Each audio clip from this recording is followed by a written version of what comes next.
Olá, eu sou Alex Queiroz, sou pastor do Projeto Capital. Nós somos um projeto de plantação de igreja na cidade de Brasília e nós queremos alcançar as pessoas que não estão sendo alcançadas na nossa cidade. E é com muita alegria que nós estamos então nessa série de mensagens que começou no domingo passado. Essa é a segunda mensagem dessa série, que o título é O que falta na igreja. E eu queria de todo o coração que você abrisse o seu coração para ouvir a mensagem de Jesus. Eu queria começar com uma ilustração. Imagine que eu tenho em mãos uma carta que o próprio Jesus escreveu para a nossa igreja, para esse projeto de plantação de igreja.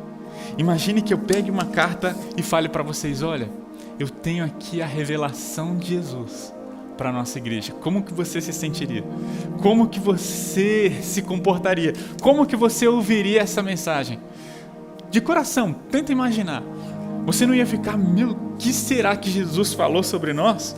Pois é, Jesus, ele foi até João e falou assim: eu vou escrever para 7 igrejas da Ásia Menor.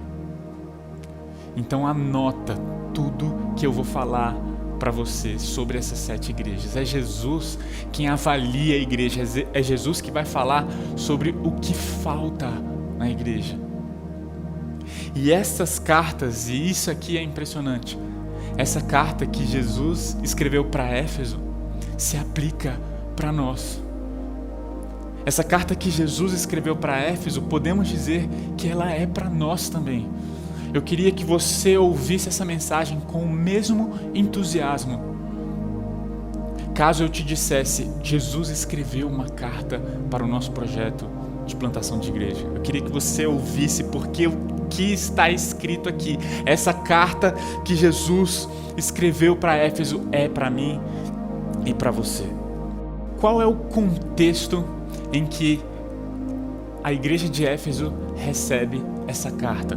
A gente tem que se lembrar que João foi exilado e estava na ilha de Patmos, preso por Domiciano, porque ele se recusou a obedecer o imperador. Éfeso era a cidade mais populosa, era a capital da Ásia Menor. Das 7 igrejas e das 7 cidades da Ásia Menor, Éfeso era a principal, sem sombra de dúvidas. E a gente tem que entender que dentro daquele contexto, o imperador estava exigindo a adoração. Então, os cristãos, quando eles decidiam seguir a Cristo Jesus e adorar somente a Cristo Jesus, eles estavam prontos a sofrer perseguição. E eu quero que a gente entenda, dentro desse contexto, dessa cidade, o que Jesus disse, como o remetente da carta se descreve ali no versículo 1 do capítulo 2. Nós vamos ler Apocalipse capítulo 2 de 1 a 7, mas vamos começar pelo versículo 1, que diz: escreva esta carta ao anjo da igreja em Éfeso. Esta é a mensagem daquele que segura na mão direita as 7 estrelas, daquele que anda entre os 7 candelabros de ouro. Perceba uma coisa, o remetente da carta diz que ele, Jesus, ele anda entre as 7 igrejas. Jesus, ele falou, eu estou no meio das igrejas. Sabe o que a gente pode entender? Que Jesus está aqui nessa noite, nesse culto online. Jesus está no nosso meio. Jesus, ele está aqui presente no nosso meio. Por isso nós estamos aqui com grande expectativa. Sabe qual é o propósito dessa série? Sabe por que a gente quer estudar essas 7 igrejas escritas em Apocalipse? Sabe por que a gente quer estudar essas 7 cartas? Porque a gente quer ser revitalizado. Jesus falou que estava faltando para aquelas igrejas se revitalizarem, terem vida. Jesus apontou, fez elogios, sim, mas Jesus apontou aquilo que estava faltando. E nós então temos uma expectativa aqui. Nós queremos ter vida em Jesus, nós queremos ter paixão pelas Escrituras, pela palavra de Deus, pelo relacionamento com Cristo. Esse é o propósito dessa série. E Jesus fala, sabe o que? Eu estou no meio das igrejas, eu estou andando no meio das igrejas. O que significa, sabe o que? Ele está no nosso meio, nessa noite, nesse momento. Jesus está aqui olhando para cada um de nós, ainda que a gente esteja cada um em sua casa. Jesus, ele está de uma maneira misteriosa aqui sondando os nossos corações, querendo nos transformar e nos revitalizar. E aí eu te pergunto, por que Jesus está aqui? Porque no versículo 2 do capítulo 2 ele fala: sei de tudo que você faz. Jesus sabe tudo o que nós fazemos. Aliás, essa é uma introdução em todas as 7 cartas. Jesus fala: eu conheço as suas obras. Eu sei quem é você.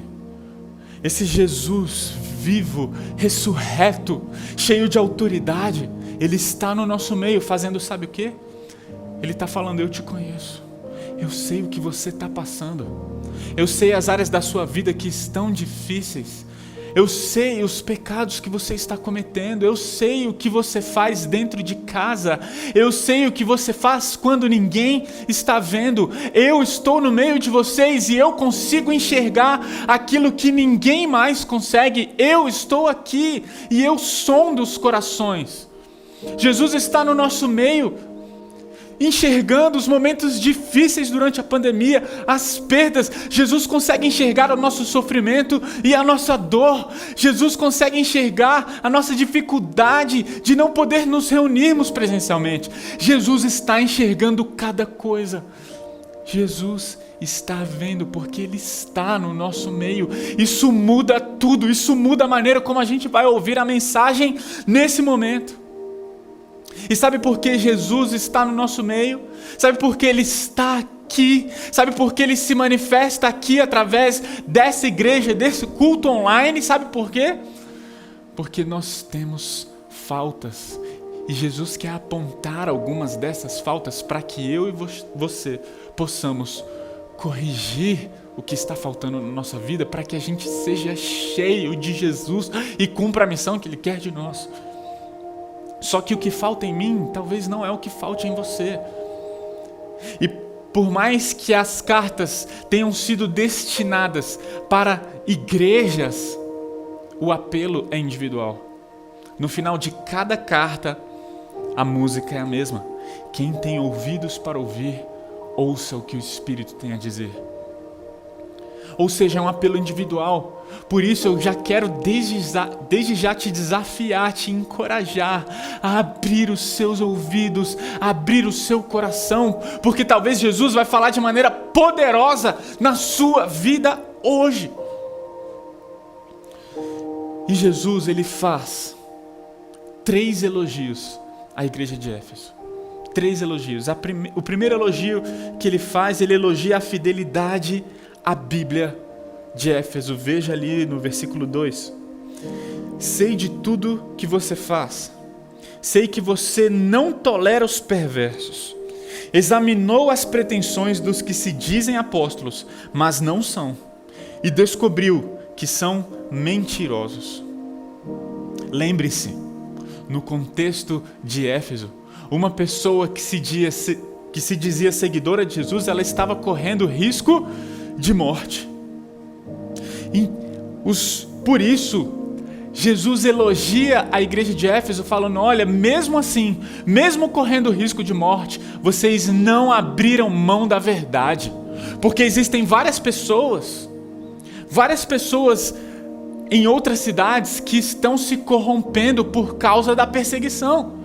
As pessoas estão me negando, mas vocês não. Vocês continuam fiéis à palavra de Deus e ao verdadeiro evangelho, falando que só devem adorar a mim. Parabéns! Vocês estão de parabéns por causa disso. Existem pessoas que estão no meio de vocês falando que são apóstolos, e é mentira. Existem falsos mestres no meio de vocês, e vocês não se deixaram influenciar por esse falso evangelho. Parabéns! E é impressionante a quantidade de igrejas hoje, que estão pregando um falso evangelho. Igrejas, o que é um falso evangelho, Alex? É um evangelho centrado no homem. Sabe quando as pessoas vão para a igreja para receber alguma coisa de Jesus? Sabe quando as pessoas vão para a igreja para terem um pedido atendido? Esse não é o verdadeiro evangelho, porque o verdadeiro evangelho é centrado em Cristo Jesus, é centrado na glória de Deus, é centrado em fazer Jesus conhecido. Nós não buscamos a Deus para termos alguma coisa dele. Nós buscamos a Deus porque Ele já deu tudo o que Ele tinha por nós, o seu próprio Filho.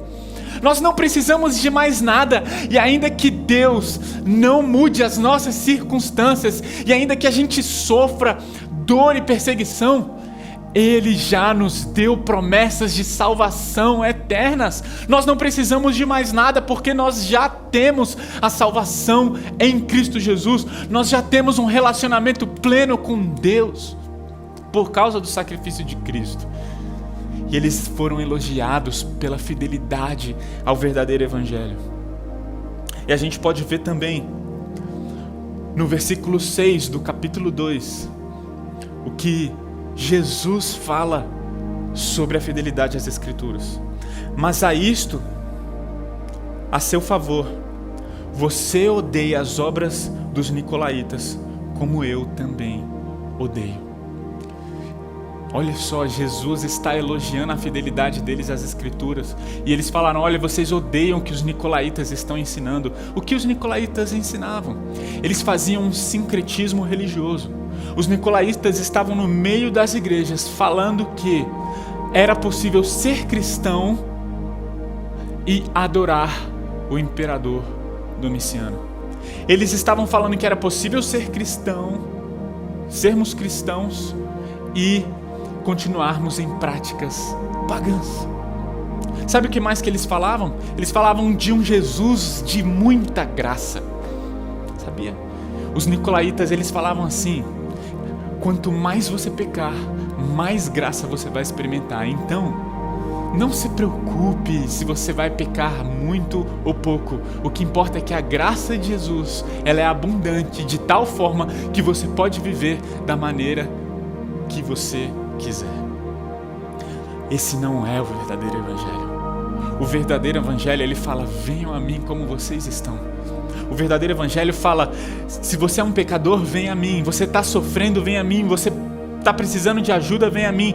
Você entende que você é indigno, que você não merece, então o evangelho é para você. Mas venham a mim e não permaneçam da maneira como vocês estão. Venham como estão, mas não permaneçam da maneira como estão. Busquem transformação, busquem gratidão, busquem identificação com Cristo Jesus, busquem se assemelhar a Ele. É interessante que Jesus fala: eu também odeio essas práticas e esses ensinos dos nicolaítas. Jesus elogia a fidelidade bíblica daquela igreja. E outro elogio que Jesus faz é sobre o serviço e o engajamento da igreja de Éfeso. Olha o que ele diz também no versículo 2: sei de tudo que você faz, vi seu trabalho árduo e sua perseverança. Observem que Jesus fala: olha, eu estou vendo que vocês são dedicados no trabalho ao Senhor. Vocês não são crentes de banco. E hoje, em culto online, em tempo de culto online, banco de casa, né? Sabe aquelas pessoas? É muito interessante, porque tem muitas pessoas que entram no culto online anônimas e saem do culto online anônimas, assim como no culto presencial. Muitas pessoas entravam, ficavam quietinhas e iam embora. Era um relacionamento de igreja totalmente consumista. Eu vou lá, eu vou beber e depois eu vou para casa. Ah, eu quero ouvir uma palavra. Eu vou naquela igreja que eles pregam uma palavra com melhor explicação. Ah, eu quero uma música mais calorosa. Então eu vou na outra igreja, eu adoro lá a Deus. Entende? E virou um evangelho, uma religiosidade, um cristianismo consumista. Diferente, a igreja de Éfeso não era assim. A igreja de Éfeso era dedicada no serviço, no trabalho, na missão de alcançar pessoas. A igreja de Éfeso, eles se entregavam, eram engajados, empenhados. Eles viviam relacionamento. E eles estavam dedicados a conhecer mais Jesus, a se parecer mais com Jesus, a saber mais da palavra de Deus. E a gente vê isso, sabe onde? Lá em Atos, no capítulo 19, quando Paulo plantou aquela igreja. Olha só o que dizem os versículos 9 e 10. Paulo então afastou-se deles, tomando consigo os discípulos, passou a ensinar diariamente na escola de Tirano. Isso continuou durante os 2 anos seguintes. E gente de toda a província da Ásia, tanto judeus como gregos, ouviu a palavra do Senhor. Vocês conseguem perceber? Eles eram dedicados, eles realmente se dedicavam na aprendizagem da palavra de Deus, no ensino dos apóstolos, na comunhão, no repartir do pão, em louvores, cânticos espirituais. Eles estavam preocupados com as pessoas que estavam chegando, não era apenas um serviço pelo serviço, eles eram dedicados. Ah, querido, como eu sinto falta de ver esse engajamento no nosso projeto. Estou falando como pastor do Projeto Capital. Eu sinto falta de pessoas desejando estar juntas, pessoas desejando servir, se engajar, pessoas que importunam. Eu tenho falta de pessoas importunando a minha vida, falando o que eu vou fazer, o que eu preciso fazer, como eu posso ajudar, como eu posso ser útil, o que eu posso fazer. Jesus elogia esse engajamento e esse serviço. Primeiro, Jesus elogia a fidelidade à Bíblia. Segundo, o serviço e o engajamento. E terceiro, Jesus elogia a perseverança. Veja o versículo 3. Sofreu por meu nome, com paciência, sem desistir. Sabe o que é interessante? Aqui no Ocidente, crer no Evangelho não significa absolutamente nada. Recentemente eu ouvi uma história de uma igreja lá na cidade do Cairo, no Egito. Uma igreja grande. O Egito, que é um país que persegue cristãos. E lá no Cairo, se uma pessoa quiser fazer parte da igreja, eles têm apenas uma pergunta. E a pergunta é: você está disposto a morrer por Cristo Jesus? Se a resposta for não, então a liderança daquela igreja fala: então pensa mais um pouquinho, fica mais um pouquinho ouvindo as mensagens, e quando você estiver disposto a morrer por Jesus, então você pode se dizer um cristão. Sabe por quê? Porque essa é uma realidade real hoje lá no Egito. Pessoas só por se dizerem cristãs, seguidoras de Jesus, podem morrer. Mas essa não é a realidade aqui. Aqui é muito fácil ser cristão. Aqui no Ocidente, então, como que a gente pode demonstrar essa perseverança? Quando a gente entende qual é a causa do sofrimento. Versículo 3 diz: sofreu por meu nome com paciência. Sofreu por meu nome. Sabe como que a gente demonstra perseverança aqui no Ocidente? Quando a gente entende que a vida não é sobre nós. A vida não é sobre a minha e a sua felicidade. A nossa vida diz respeito a fazer Jesus conhecido. A nossa vida diz respeito à glória de Deus. Você quer perseverar? Então dedique a sua vida para que Jesus Cristo e o nome de Jesus seja conhecido através de você, onde você está. Não apenas amar as pessoas, mas fazer Jesus conhecido. Não apenas ajudar o próximo ou o pobre, mas fazer Jesus conhecido. E isso pode ser muito bem exemplificado através de pessoas que comprometem sua felicidade terrena por fidelidade a Deus. Imagine um cônjuge que permanece fiel no casamento por fidelidade a Deus e a sua palavra. É isso que é ser perseverante aqui no Ocidente. São pessoas que realmente falam: eu sou fiel à palavra de Deus, eu sou fiel ao meu Deus e eu sou capaz de passar e sofrer por qualquer coisa. O que está em jogo não é a sua felicidade dentro ou fora do casamento, o que está em jogo é a fidelidade à palavra de Deus. Assim você vai ser perseverante. Pessoas que passam por diversas provações e tentações e mesmo assim se mostram fiéis. 3 elogios.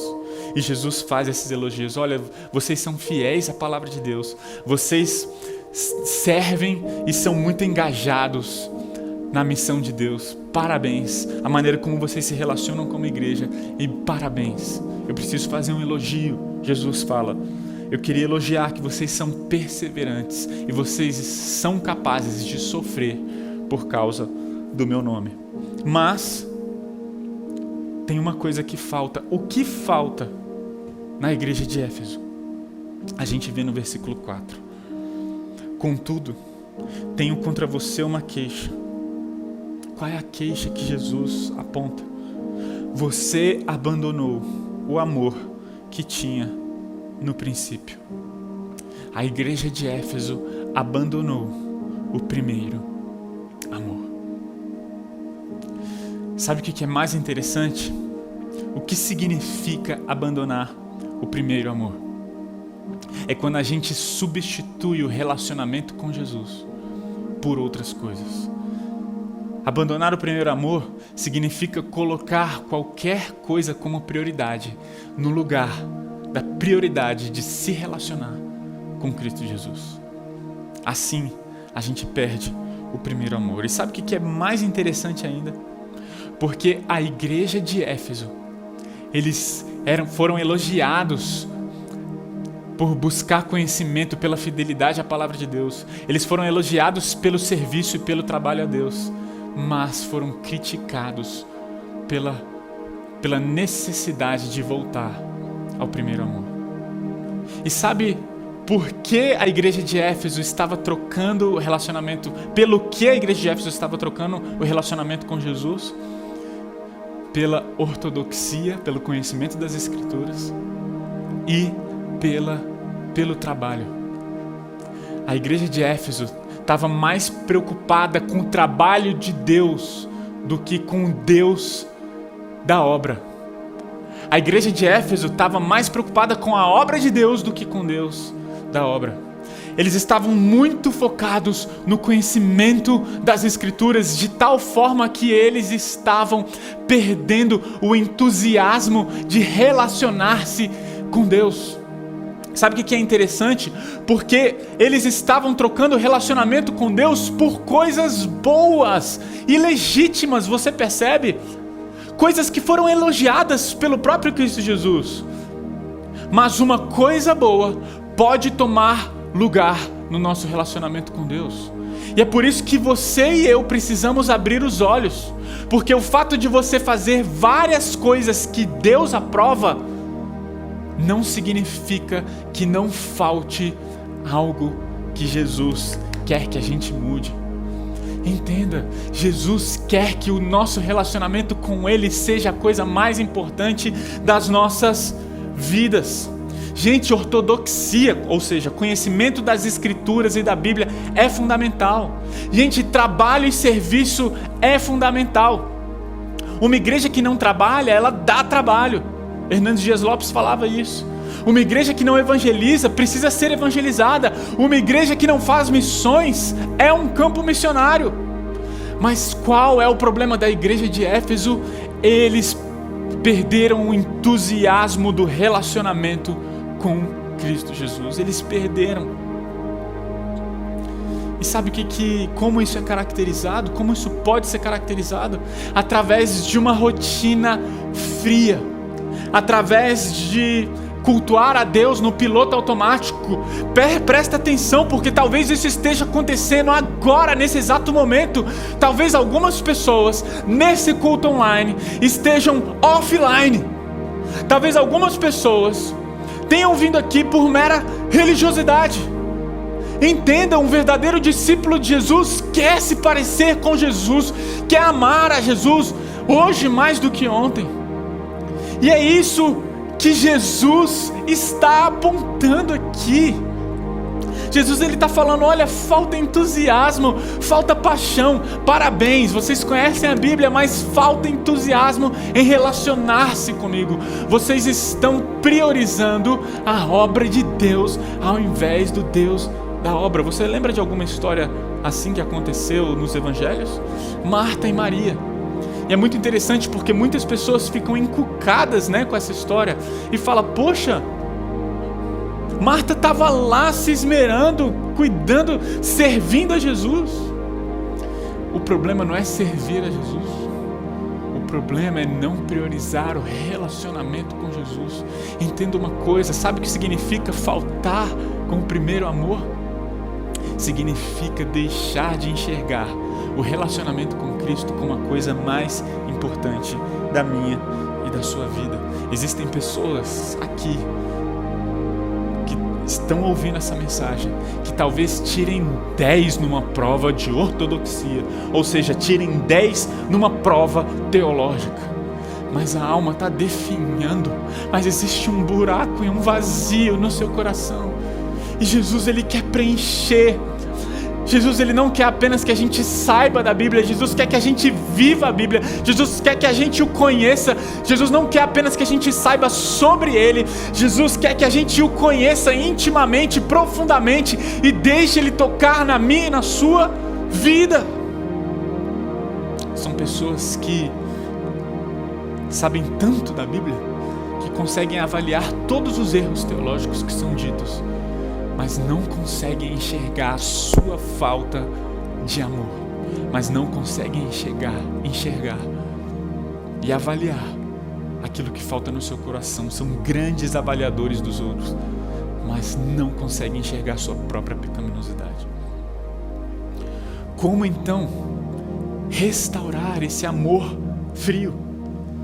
Olha só, a Bíblia é tão maravilhosa, Jesus é tão maravilhoso, que Ele não apenas aponta o que está faltando, Ele fala como nós podemos ser transformados. Ele não apenas fala o que está errado, Ele fala como a gente consegue mudar. Veja o versículo 5.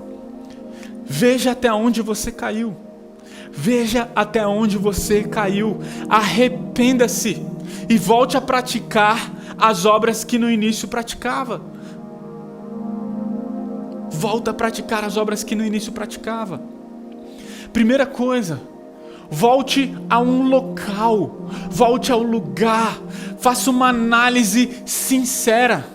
Você quer realmente voltar ao primeiro amor? Então você vai precisar separar um tempo e analisar: Jesus, onde foi, em que momento da minha vida eu perdi o entusiasmo pelo Evangelho e por Cristo Jesus? Quais são as coisas durante a minha caminhada, durante o meu processo de crescimento, que me fizeram perder o entusiasmo pelo Senhor? Faça uma análise. Segundo, arrependa-se. Arrependimento é diferente de remorso. O remorso traz lágrimas, o remorso ele traz uma dor pelas consequências do pecado. Mas apenas o arrependimento mostra o verdadeiro desejo de mudar, não pelas consequências que o pecado traz, mas contra quem o pecado é cometido. Jesus fala: arrependa-se.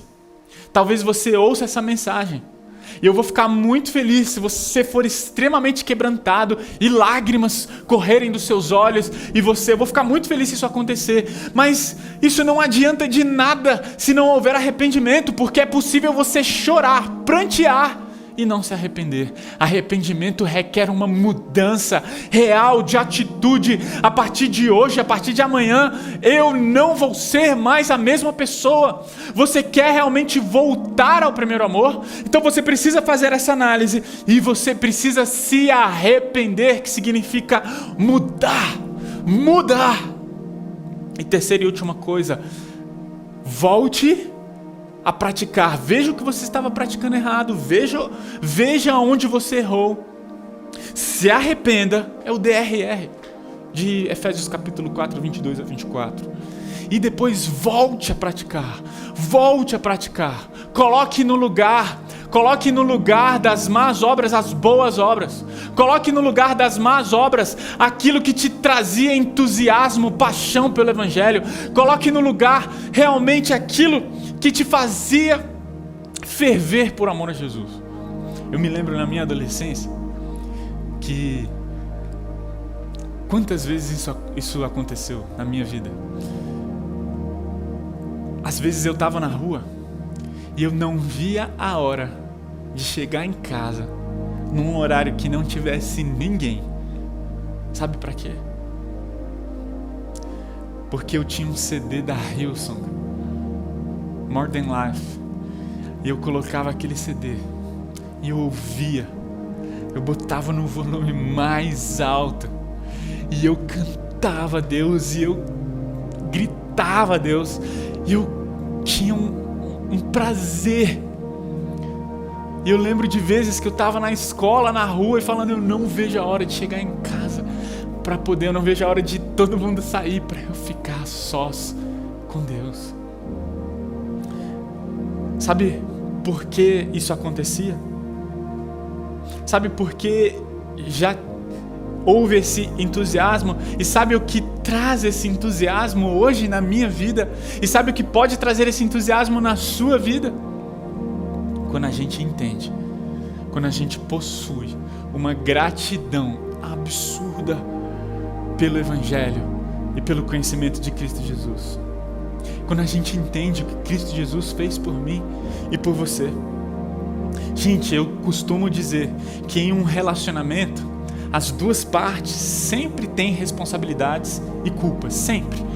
Ainda que seja de 1%, ainda que seja de 0,1%, as duas partes sempre têm culpa. Mas no nosso relacionamento com Deus, no esfriamento do nosso amor, quando o assunto é esse, apenas um lado está falhando, o nosso. E olha só o que Jesus fez, olha o que Deus fez. Se o seu relacionamento com Deus está ruim, a culpa não é dele, entenda isso. E o que você precisa para reavivar o amor de Deus? O que você precisa para que o amor por Deus aqueça novamente? Olha o amor de Deus por você. Olhe para a cruz, olhe para o Evangelho. Deixe o Evangelho queimar mais uma vez na minha e na sua vida. Sabe, não entenda o Evangelho. Não entenda apenas mentalmente, não é apenas com culto racional de Romanos 12:1, mas é realmente deixando o Evangelho queimar na sua vida. Olha para onde você iria sem Cristo Jesus, olha onde você estaria sem Cristo Jesus. Olha só, perceba, lembre-se de Romanos 5:8, mas Deus demonstra o seu amor por nós. Cristo morreu em nosso favor, quando ainda éramos pecadores. Sabe o que isso significa? Isso significa que Jesus não esperou uma atitude de bondade nossa para morrer e nos amar. Jesus, Ele morreu por nós quando ainda éramos pecadores. Jesus morreu por nós quando nós ainda não havíamos nos arrependido. Jesus já tinha demonstrado o amor dele por nós antes mesmo de qualquer ação boa ou ruim nossa. Ele não morreu porque nos arrependemos. Ele morreu para que eu e você pudéssemos nos arrepender. Se apegue a isso, se apegue a essa verdade e fale: Deus, traga arrependimento nesse dia, nessa noite, nesse momento ao meu coração. Olha o que Jesus fez por você. Ele te amou incondicionalmente. Ele te amou incondicionalmente. E é interessante porque ele fala como a gente pode restaurar o amor frio, mas ele também faz uma advertência, presta atenção. Ainda no versículo 5 ele diz: se não se arrepender, virei a você e tirarei seu candelabro do seu lugar. O que isso significa? O que Jesus estava dizendo? O que é um candelabro? Um candelabro, ele serve para brilhar e iluminar. Mas o candelabro em si não tem luz própria. Ele precisa de luz para cumprir a sua função. Sabe o que significa? Jesus é a luz. A igreja dele é o candelabro que ilumina, que cumpre a missão ao mostrar a luz de Jesus ao mundo. E existe uma advertência.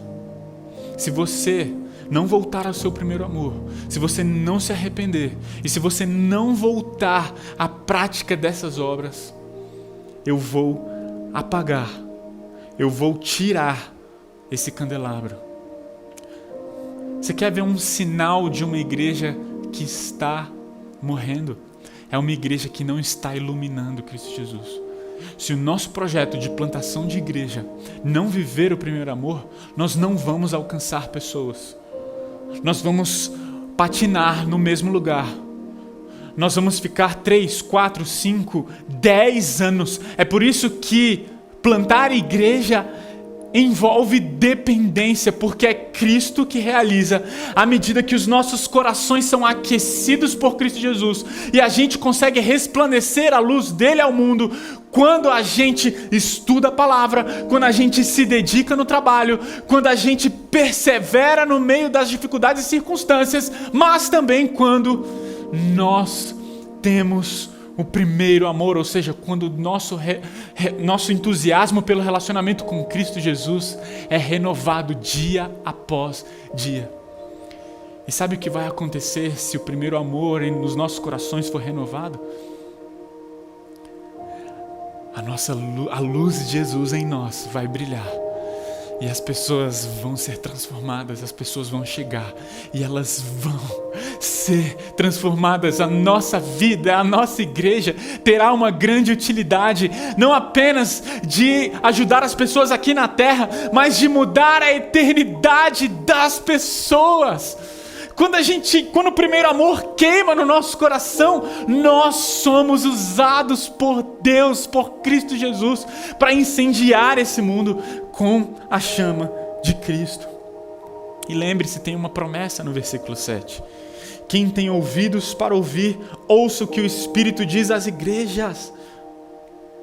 Ao vitorioso darei o fruto da árvore da vida que está no paraíso de Deus. Ou seja, essa árvore da vida que está no paraíso de Deus é a árvore descrita no capítulo 22, versículo 2 de Apocalipse. Ou seja, nos novos céus, nova terra, terá uma árvore da vida lá. O que Jesus está falando para a igreja é, olha, lembre-se dessa promessa. Ao vitorioso, eu darei a vida eterna. Ao vitorioso, eu darei a vida eterna. E talvez você fale, poxa, mas para eu ser vitorioso, tem um monte de coisa que eu preciso fazer.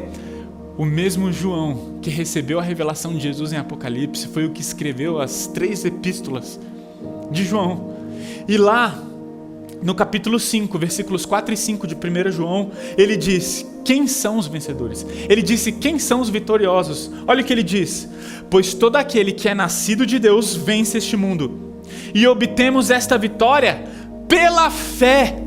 Quem vence a batalha contra o mundo? Quem vence? Somente quem crê que Jesus é o Filho de Deus. É pela fé que nós somos vitoriosos. Pela fé em quê? Que tudo vai dar certo no final? Não! É pela fé em Cristo Jesus que conquistou todas as coisas, que anulou o nosso pecado na cruz. É pela fé em Cristo Jesus que teve que morrer pelos nossos pecados. É pela fé em Cristo Jesus que levou sobre si a ira de Deus.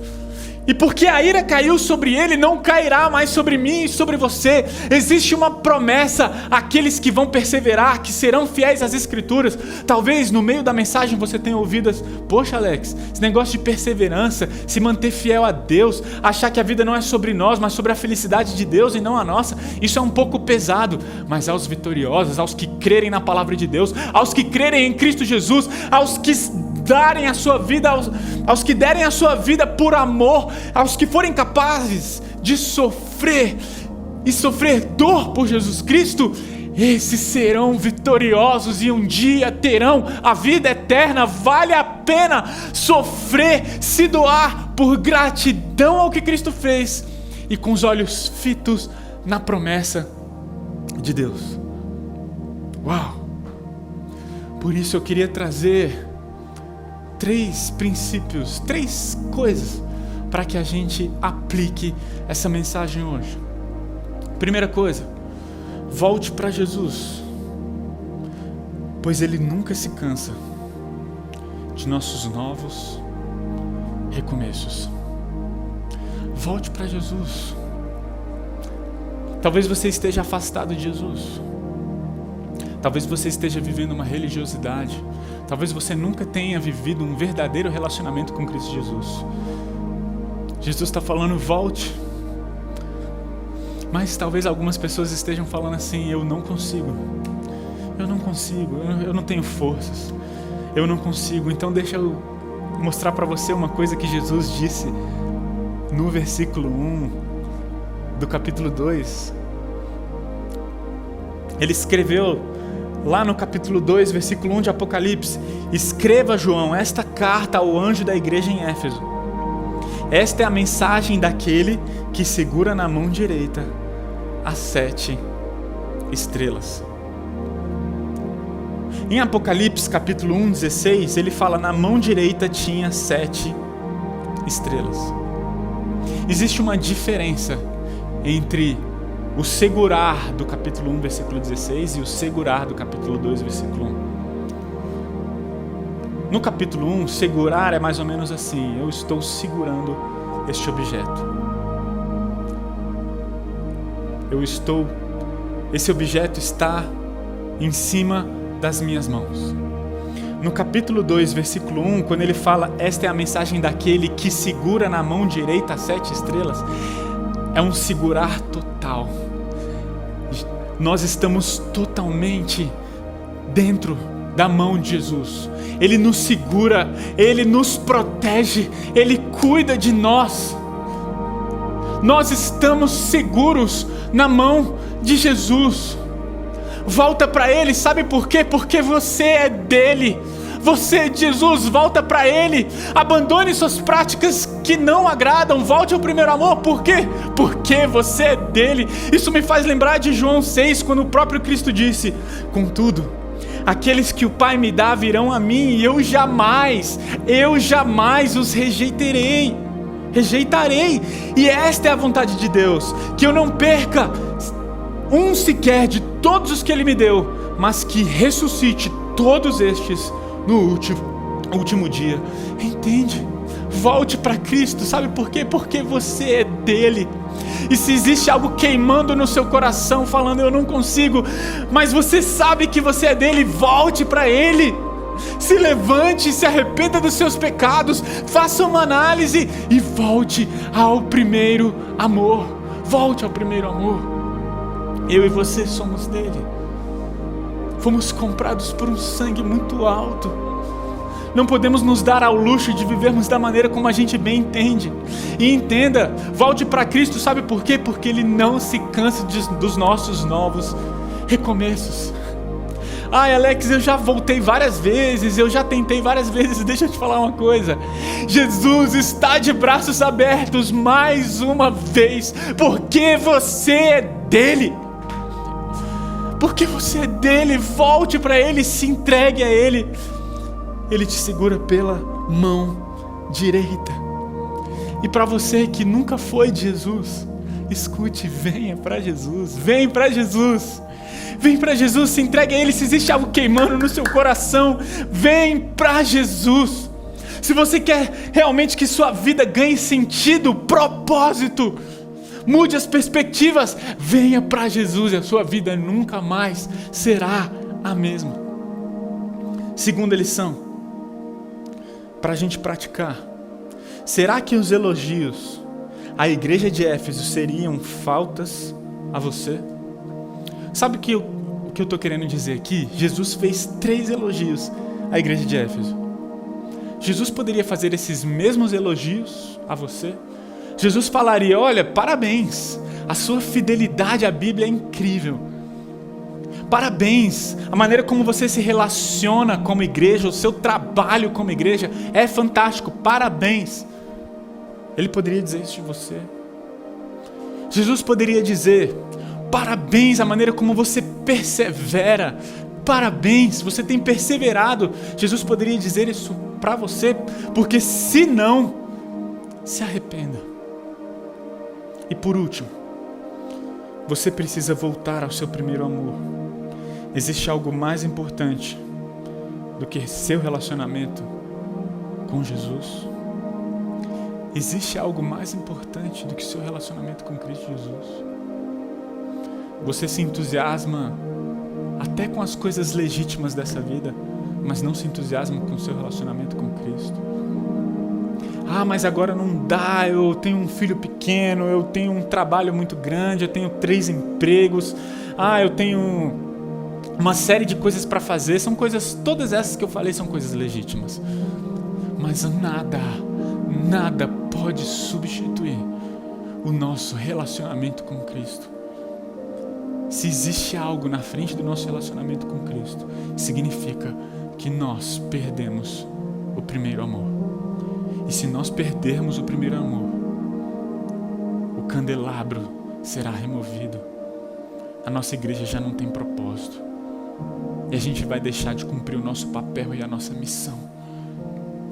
Cristo deixará de ser visto no nosso meio, na nossa vida e através de nós.